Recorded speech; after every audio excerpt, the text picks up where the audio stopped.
Número 7. Ei! Eles são chamados de os descalços.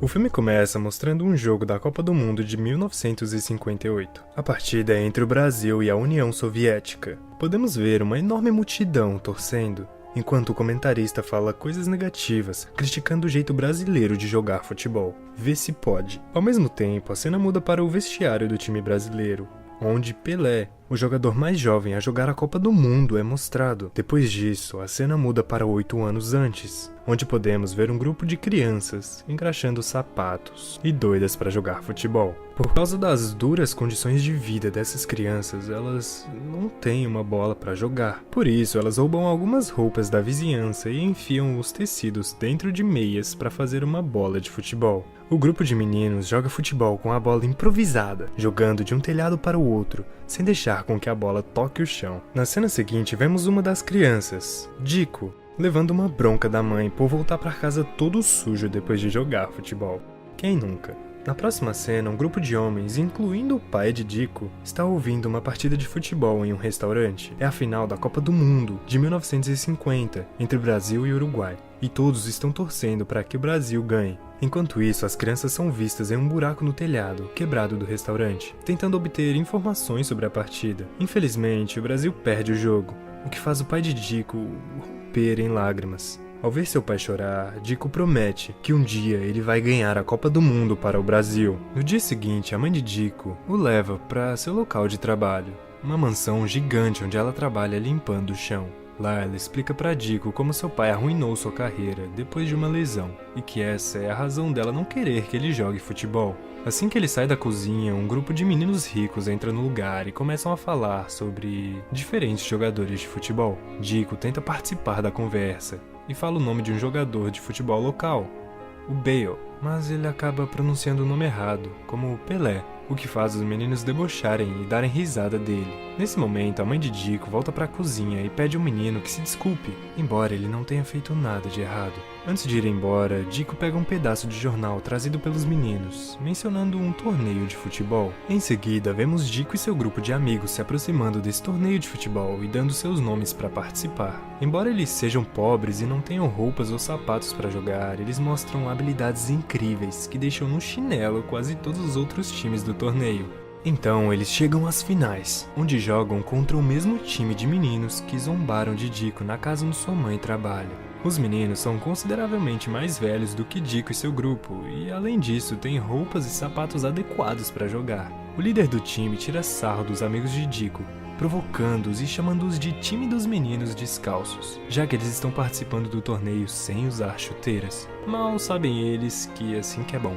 Depois de ouvir os insultos, o time de Dico decide arrumar chuteiras para o próximo jogo a qualquer custo. Esse é o melhor exemplo do jeitinho brasileiro, já que, para ter chuteiras novas, o grupo planeja roubar amendoins e vendê-los. O vendedor de amendoim percebe os garotos roubando e corre atrás deles. No entanto, Dico e seus amigos conseguem fugir e chegar ao mercado. Na próxima cena, enquanto os amigos estão vendendo os amendoins, o time rival chega ao local e começa a insultá-los novamente. Dico fica bravo com as ofensas e bate no líder, resultando em uma briga. E aí o jiu-jitsu comeu. Ó o pau quebrando, pai, eita pau. Em casa, a mãe de Dico pergunta sobre os machucados, e o menino responde que seu professor bateu nele.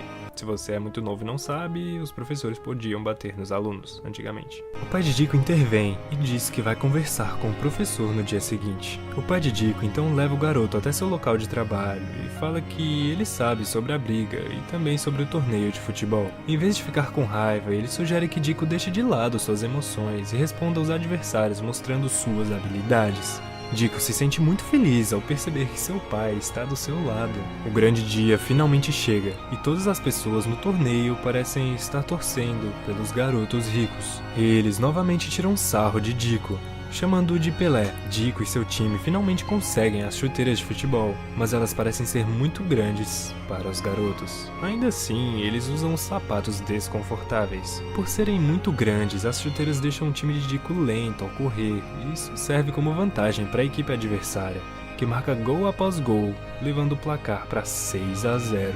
Dico e seu time ficam desesperados com a situação e furiosos com os adversários por causa de seu jogo sujo. Dico, enfurecido, tenta atacar o líder do time adversário, mas desiste depois de ver seu pai na torcida. Ele então decide tirar os sapatos desconfortáveis e jogar como eles sempre jogaram nas ruas. A bola está com ele. Dico se esquiva dos adversários, surpreendendo a multidão com suas habilidades incríveis e marcando o primeiro gol. Logo, todos os seus companheiros tiram as chuteiras grandes demais e começam a jogar do seu jeito. É então que o jogo dá uma grande reviravolta e o time de Dico começa a dominar a partida. Todos os seus companheiros conseguem driblar os adversários e marcar gols, fazendo o placar ficar 6-5. Infelizmente, Dico e seu time perdem o jogo, mas a multidão parecia estar impressionada com o desempenho fascinante dos garotos. Então começam todos juntos a cantar o nome Pelé. Assim que o jogo termina, os garotos avistam os homens de quem eles roubaram os amendoins. Os homens vão atrás dos garotos, fazendo com que eles corram para a floresta. Um dos amigos de Pelé tropeça em um galho e cai no chão. Pelé volta para ajudá-lo e o leva para um pequeno buraco no chão para se esconder. De repente, começa a chover e acontece um deslizamento de terra que soterra seu amigo. Infelizmente, o amigo de Pelé morre. E o garoto volta para casa completamente transtornado, chorando na frente de sua mãe e culpando a si mesmo pela morte do amigo. No dia seguinte, o pai de Pelé o leva para seu trabalho, com o objetivo de distrair um pouco o garoto da tragédia que aconteceu com seu amigo. O pai tenta animá-lo, mostrando algumas de suas habilidades enquanto brinca com mangas. Pelé o ignora por alguns dias, mas depois começa a se juntar a ele e treinar com mangas também. Alguns anos depois, Pelé tem 15 anos e sua mãe o vê praticando com seu pai e finalmente decide entrar em contato com um olheiro chamado Valdemar de Brito. Quando volta para casa, Pelé fica feliz ao ver Valdemar esperando por ele. Valdemar sugere que Pelé participe dos torneios do clube de futebol local, que era o Santos. Na cena seguinte, Pelé aparece treinando profissionalmente com um time de futebol. Ele começa mal e encontra dificuldades em se adaptar à forma tradicional de jogar futebol. Desanimado, Pelé decide voltar para sua casa. Enquanto ele está na estação de trem, Valdemar o encontra e pergunta qual é o motivo do rapaz querer voltar para casa. Pelé responde que parece que o jeito dele de jogar futebol não é aceito na academia e o treinador não gosta dele. Valdemar explica que seu jeito de jogar futebol é considerado o estilo ginga, que foi usado na era da escravidão. Ele admite que ele mesmo joga melhor nesse mesmo estilo, mas acrescenta que esse estilo foi ocupado pela derrota do Brasil na Copa do Mundo de 1950. Finalmente, ele diz que Pelé deve decidir entre ficar e provar seu talento ao mundo ou voltar para casa como um covarde.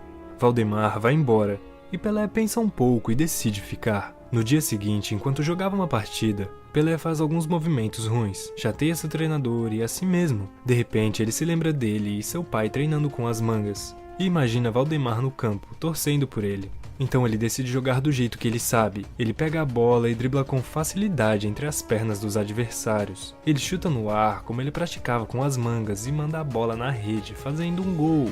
O treinador fica chocado com a forma como Pelé marcou o gol e pede para ele fazer de novo. Pelé novamente surpreende a todos com sua técnica antiga de jogar futebol. Ele continua jogando nesse estilo em outros times e começa a construir um nome para si mesmo sendo o jogador mais jovem da equipe. Pelé é então promovido do time júnior para o time profissional, jogando partidas com as equipes de todos os países. Um dia ele faz uma visita surpresa para sua família, trazendo alguns presentes para todos, incluindo um rádio para seu pai. A família decide ouvir no rádio o anúncio da seleção brasileira para a Copa do Mundo de 1958, basicamente a convocação. Pelé não tem a menor esperança de ser convocado, porque ele é muito jovem. Apesar disso, eles ouvem um anúncio e, para sua surpresa, Pelé é selecionado na equipe. Quando Pelé está indo embora para se juntar à seleção brasileira, seu pai diz para ele acreditar em si mesmo e em sua maneira de jogar futebol. Pelé conhece seus companheiros de equipe e eles parecem bem amigáveis. No entanto, durante uma transmissão para a TV, os repórteres tiram sarro do jeito brasileiro de jogar futebol no estilo ginga. Depois disso, o técnico da seleção brasileira chama Pelé para uma reunião e o adverte sobre jogar no estilo ginga. No dia seguinte, Pelé tenta jogar da maneira europeia tradicional, como o treinador sugeriu, mas ele acha difícil. Ele então decide tentar do seu jeito, mas acaba tropeçando e machucando seu joelho. O médico da equipe o examina e infelizmente confirma que a lesão pode o impedir de jogar na Copa do Mundo. À noite, Pelé liga para sua mãe e fala com ela sobre sua lesão. Sua mãe fica chocada ao ouvir isso, mas ainda encoraja-o a ter fé e cuidar de si mesmo. A Copa do Mundo finalmente começa e o time brasileiro consegue ganhar algumas partidas. Os jogos são muito brutais e competitivos, e por causa disso vários jogadores acabam se lesionando. Sem alternativa, Pelé, mesmo machucado, precisa entrar em campo e jogar pelo seu país. Nervoso, Pelé inventa algumas desculpas, mas seu treinador o obriga a jogar mesmo assim. Na cena seguinte, Pelé entra em campo junto com seu time, e seu treinador lembra-o de manter o combinado e jogar da maneira tradicional. Durante o jogo, Pelé joga como seu treinador sugeriu, e o time brasileiro consegue ganhar. O jogo seguinte é contra a França e é a semifinal. A seleção brasileira está atrás da França com 1-0 no placar. Depois do primeiro tempo, durante o intervalo, Pelé olha em volta do vestiário e percebe vários jogadores lesionados e muito cansados. Ele fica desanimado, se aproxima de um de seus companheiros e pede para substituí-lo no segundo tempo.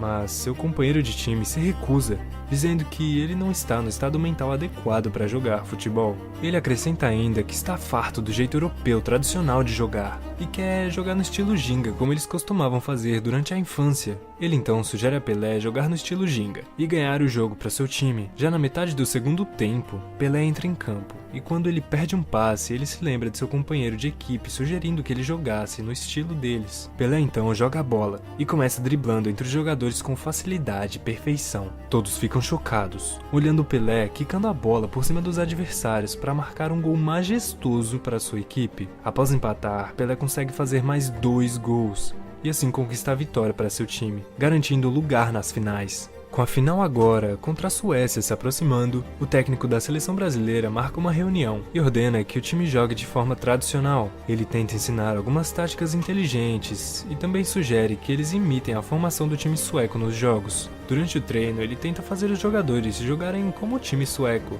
mas não vê nenhuma melhora no jogo. Durante a coletiva de imprensa entre os dois times, o técnico da Suécia debocha do jeito brasileiro de jogar. Ele também diz que se o Brasil continuar a jogar nesse mesmo estilo, vai acabar perdendo as finais, assim como aconteceu na Copa de 1950. Frustrado com o treinador do time adversário desmoralizando a seleção brasileira, o treinador se retira da conferência. À noite, Pelé liga para o pai e revela sobre a terrível situação do time. Ouvindo isso, seu pai sugere que ele se reúna com seu time, como costumava fazer durante a sua infância. No dia seguinte, pensando em unir o time, Pelé desafia os jogadores a jogar a bola, começando no hotel até o farol mais próximo. No início, todos os jogadores se recusam, mas logo eles concordam em se juntar à ideia de Pelé. Eles começam a chutar a bola para todos os cantos, sem deixá-la tocar o chão. Ao ver isso, o treinador também percebe que ele estava ensinando todo mundo do jeito errado. Pouco depois, o treinador conversa com o time e admite seu erro ao ensinar outras técnicas e estilos tradicionais de futebol. Ele sugere que o time jogue no estilo ginga nas finais e mostre ao mundo o jeito brasileiro de jogar futebol.